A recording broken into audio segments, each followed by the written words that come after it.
Hey folks, this is Shock, and as you heard, the atheist Richard Dawkins, probably the most famous atheist in the world, has cowered to Dr. William Lane Craig's one-on-one debate challenge. Now,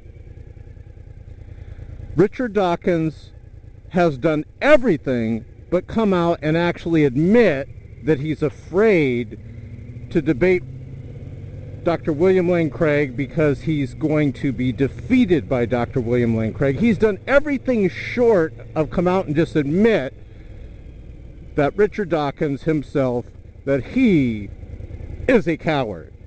And even the atheists are saying he's a coward.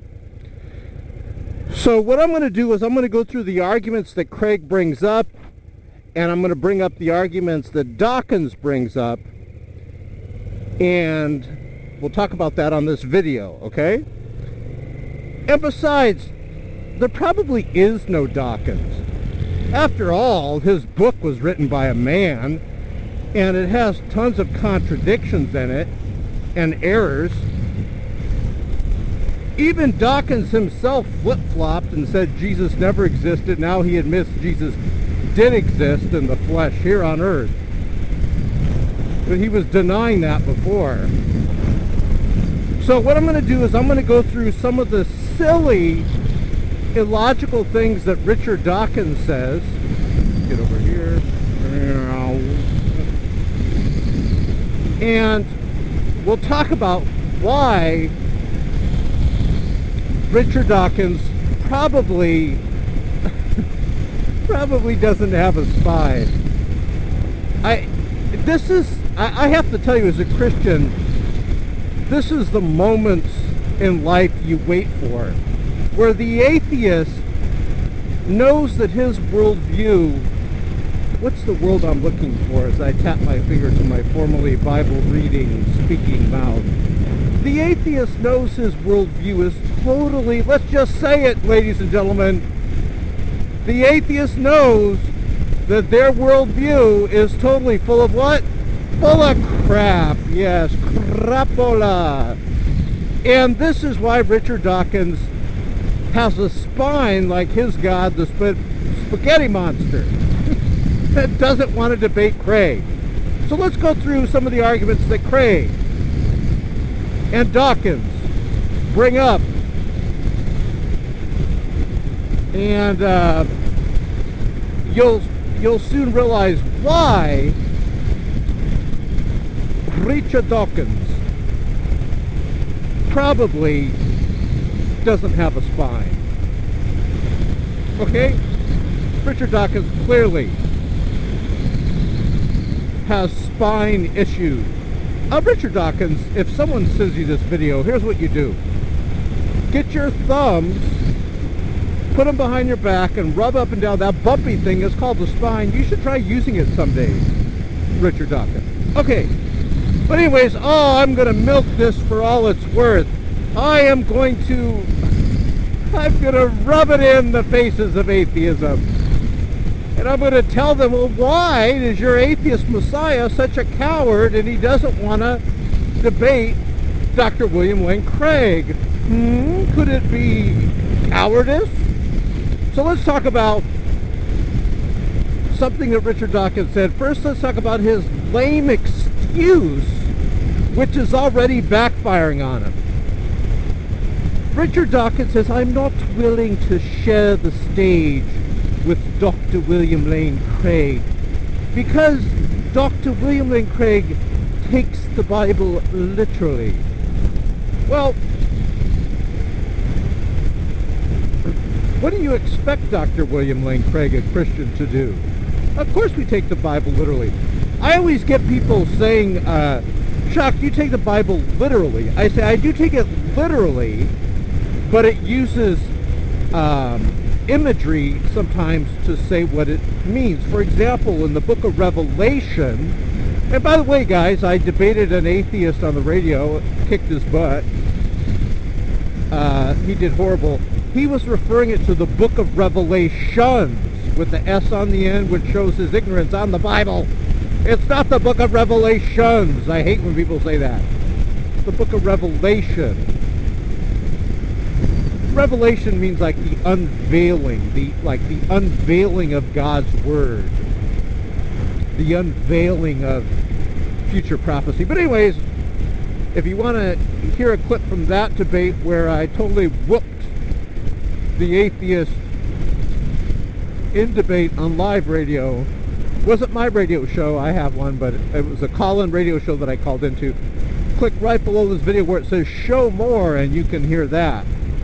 The guy was referring to Revelations. It's not Revelations, my atheist friend, it's Revelation. But anyways, for example, I do take the Bible literal, but it uses imagery sometimes to get its point across.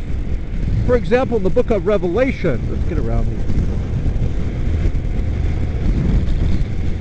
In the book of Revelation, it talks about Jesus returning to destroy the armies of Satan, the Antichrist. And it says that a sword comes out of Christ's mouth, Jesus' mouth, and slays the armies. Now, you have to actually study the Bible and study what the sword represents. And the sword, what does it always represent? Traditionally in the Bible, my Christian brothers and sisters, what does it represent? Yes, you've guessed it, the Word of God. So, evidently, in the last days, Jesus comes back. He goes to war. He leads an army against Satan. He opens up his mouth. He says the word. I don't know what he says. He probably just says, you've had it. Or enough. Something like that. But I take that literally, that he does literally destroy Satan's armies. He's using almost a poetic imagery there to talk about something that's literal. Okay, so Dawkins has to come up with an excuse why he's such a coward, why he knows that atheism's full of crap. If you're an atheist, you should really be ashamed right now that one of the number one atheists in the world, I believe the number one atheist, most famous atheist in the world, realizes that atheism's full of crap. He realizes it, guys. Is this guy going to get my lane? He's kind of leaning like that. Wait, he's getting my lane. He realizes that atheism's so full of crap that when you put it against Christianity, it's going to fall to the ground like a house of cards in a hurricane.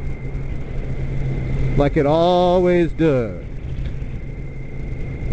Did you see when John Lennox, who's a Christian, he believes Jesus Christ is the Son of God, died and rose again. John Lennox debated Dawkins, and maybe Dawkins thought that John Lennox was going to be an easy opponent. Well, what John Lennox basically did was spank Dawkins like an unruly stepchild, turn him around till he's all dizzy, put a dunce cap on him, and told him to sit in the corner. That's what Lennox did to Dawkins. In fact, in the debate, Lennox chastises Dawkins for his dishonesty and says, you know, Richard, Lennox, I believe, is like an Irish type accent. Because, you know, Richard, this is what worries me about you, Richard. That in your book, you talk about how Jesus never existed. And that all the historians agree that Jesus never existed. You know, Richard, that's not true. Why would you put that in your book, Richard? This is what worries me. I got the entire Lennox versus Dawkins debate. Click right below, go to shockofgod.net, and go to our music and podcast area. And even though it says music and podcast area, you can see the video and audio of that debate. See the video and hear the audio of it.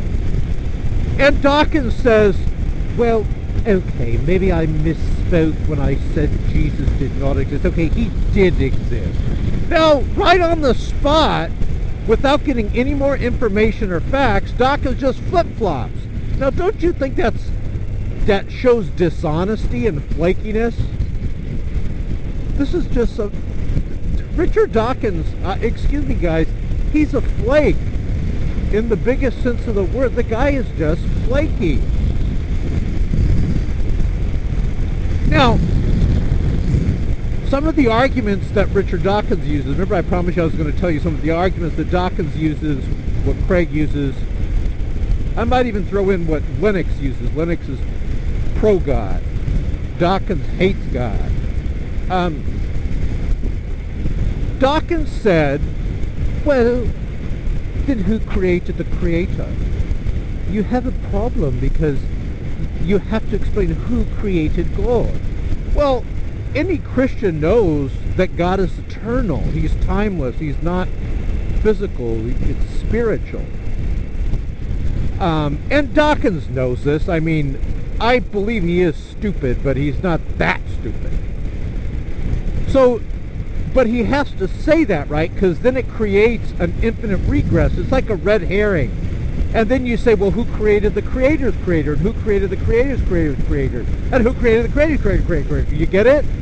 So Dawkins thinks by using this trickery of words that he can get off the subject of what created the universe. But Lennox is so brilliant. Like I said, he spanked Dawkins like an unruly stepchild, turned him around so he was real dizzy and wobbling and his knees were weak, and then he put a dunce cap on Dawkins and told him to sit in the corner and shut up. And what happened is Lennox said, well, Richard, this shows that you don't have a clear understanding of what God is, Richard. See, God is eternal and uncaused. But you know, Richard, and this is where he pwned, destroyed. Hey, look, there's a fire up here. He pwned and destroyed Dawkins on this point big time. He said, you know, Richard, using your argument, then there must be a creator of the universe. That is true. And he said, so what created the universe? And Dawkins turned into Beavis, like Beavis and Butthead. He was like, okay. It was hilarious. Now, Dawkins says we don't know what created the universe. We don't know. The problem that Dawkins has is Craig uses the cosmological argument, whatever begins to exist. Wow, the strong wind blew me over in the other lane. Whatever begins to exist has a cause. The universe clearly began to exist. Most scientists agree with that. So number 3, the universe had a cause. The cause cannot be a natural cause because there was no natural materials. Do you know that, guys? There was no universe. There were no matter in the universe. There was no pre-existing energy. All matter, space, time, energy came into being. It didn't pre-exist. And if you believe in Big Bang cosmology, it didn't pre-exist prior to the Big Bang. Let me cut through here real quick. Here's the problem for atheists. The universe is expanding. And Barrow and Tipler, they did a study on this. Hold on a second. Oh no, that's Barrow and Tipler is something else. It was the Borguth-Vilenkum. These 3 guys did a study on this. I'll tell you about Barrow and Tipler since I whet your appetite a bit on this. They did a study on the universe, and they said any universe that is in the process of expanding must have had a beginning. And that makes sense. If you were to rewind the universe and go back in time, you would see it all come together even to the singularity. So they said any universe that is expanding, regardless of what type of universe you believe in, if it's expanding, even if you believe in the Big Bang, whatever, you must have a beginning of that universe. This creates a major problem for Richard Dawkins. He can't figure out how could the universe create itself if it wasn't there to create itself. It wasn't eternal. So it has to be a supernatural cause. And that cause has to be uncaused. It has to be powerful. It can't be physical. It can't be material. There's only 2 types of things that meet this criteria, my buckaroos. Either abstract objects like numbers or else a personal mind. For example, guys, see that elephant on the hill? Can you see it? Now, I want you to picture this elephant in your mind, right there on the hill. Picture it. Now, picture it a big yellow elephant. Now, where is the elephant? If doctors were to have an autopsy on you and cut you open, they would not find the elephant. That's because you created it in your mind. You created it. If I told you, think of a giant house with a spiral staircase, a 3-story house. You got it in your mind, right? When the doctors operate on you, they do an autopsy, they're not going to find that house. Why? Because you created it using your mind. So there's only 2 types of things that could have created the universe. This is the arguments that Craig brings up. Either abstract objects or else a personal mind. And Dawkins can't refute this. Because the abstract objects, like numbers, 1, 2, 3, 4, 5, they're powerless. Abstract objects can't imagine things. They don't have a mind to create things. So it follows logically that the cause of the universe is a transcendent, uncaused, personal mind, which is what everyone knows as God. So we already talked about how Dawkins failed to debunk God, and he even tries to come up with proof and evidence for his atheism. He doesn't really have any good arguments that atheism is true. Kind of reminds me of those clowns at the Atheist Experience show. They were asked to provide proof and evidence of why atheism is accurate and correct and true, and the Atheist Experience show, like insane individuals, obsessively talked about a unicorn in a cardboard box for 5 minutes. Click show more below this video, you'll see that video. So let's move on to another argument that Dawkins cannot refute, the fine-tuned argument. Our universe is fine-tuned for existence of life on this planet. Now, for those of you that aren't familiar with it, this is called the, let me get out of these bumps. This is called the teleological argument. Some people call it the teleological argument. I like calling it the teleological argument. And what's amazing about this argument is that in order for me to even be riding on this motorcycle here, on this freeway, there are constants that had to be fine-tuned, and you spell constant C-O-N-S-T-A-N-T-S. Now, I have a list of these fine-tuned constants, different ratios that had to be fine-tuned. The expansion of the universe, the amount of entropy, etc., etc. There's about 50 of these constants that had to be exquisitely fine-tuned in order for me to even be living here on this planet. In fact, we are literally living on a razor's edge. If you were to adjust just a hair's breadth, just one of those constants,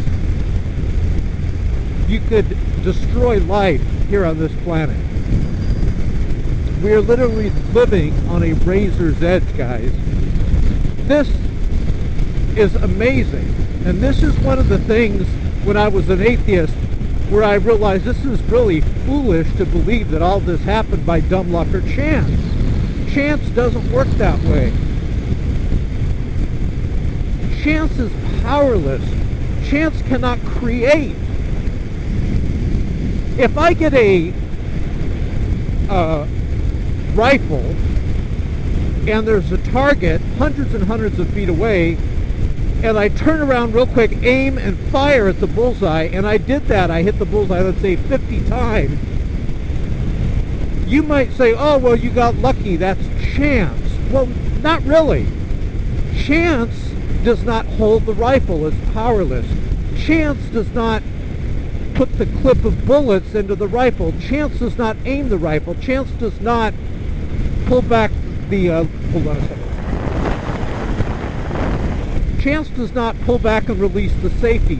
Chance does not pull the trigger, and chance does not aim at the target. You see that? It can't be chance. So the fine-tuning of the universe, there's only three options why it's fine-tuned. Either dumb luck or chance. We know it's not that. Chance is powerless to do anything. Or it could be physical necessity or else design. Those are the only three reasons. Well, we know it's not chance. Chance doesn't have causation. Well, what about physical necessity? In other words, when I say physical necessity, this is Craig's argument too. This is his argument. What he's talking about is there's something in natural law that causes the constant to be that way. But there's nothing in natural law.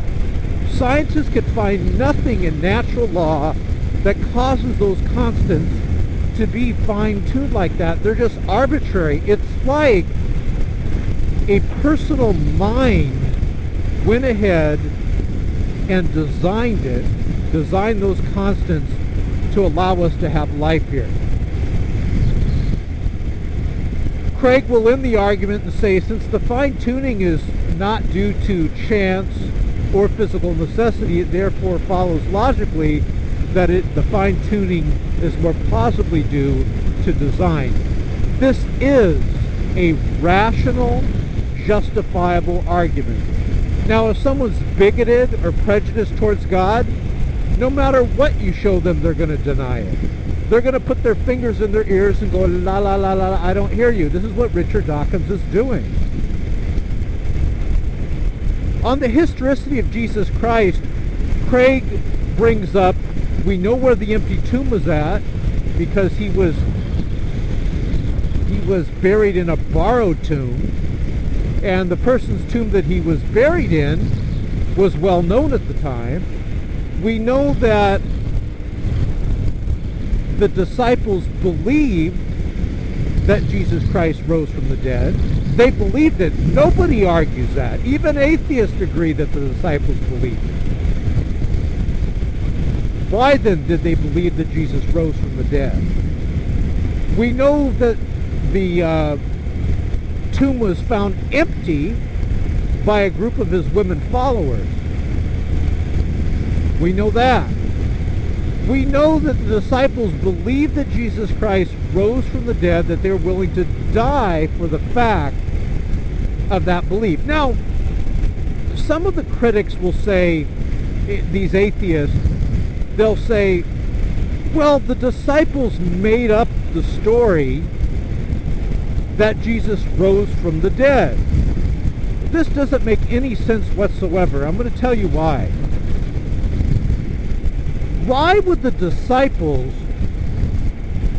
say that he rose from the dead bodily? They didn't have to... I don't believe the disciples were lying, but I'm just playing the devil's advocate here. Why didn't the disciples just say, well, he rose spiritually to us. We saw him spiritually. Why didn't they just say that? Then they wouldn't have to worry about the empty tomb, etc. See, what happened is...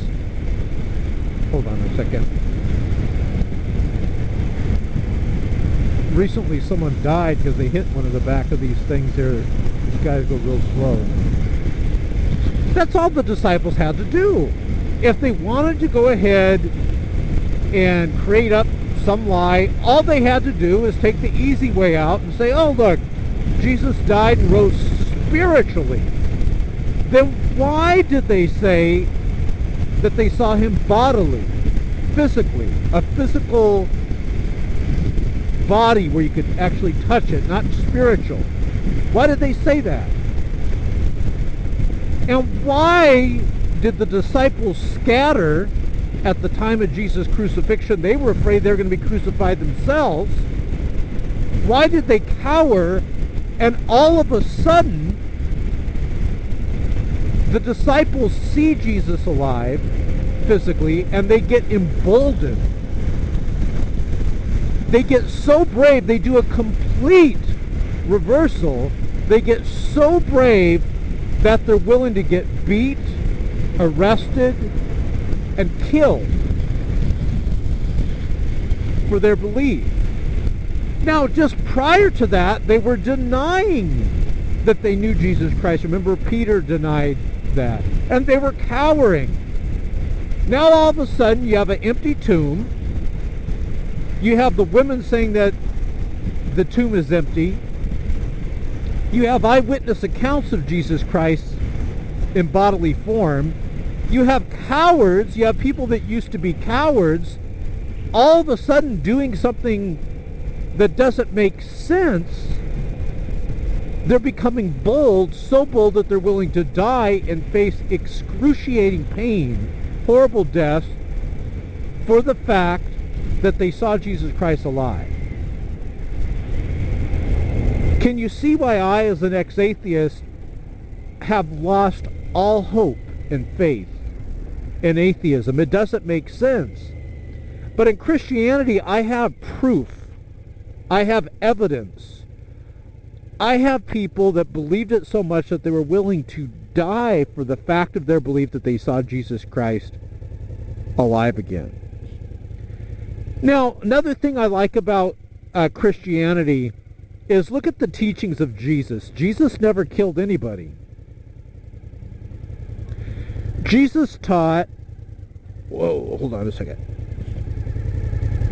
Jesus taught to turn the other cheek.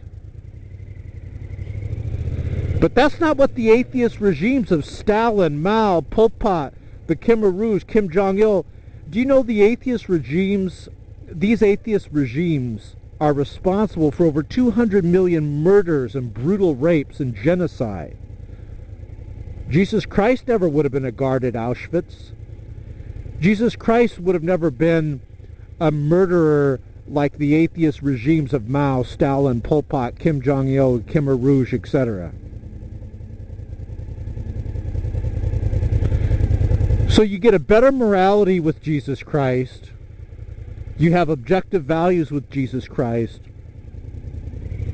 Everything makes sense with Jesus Christ.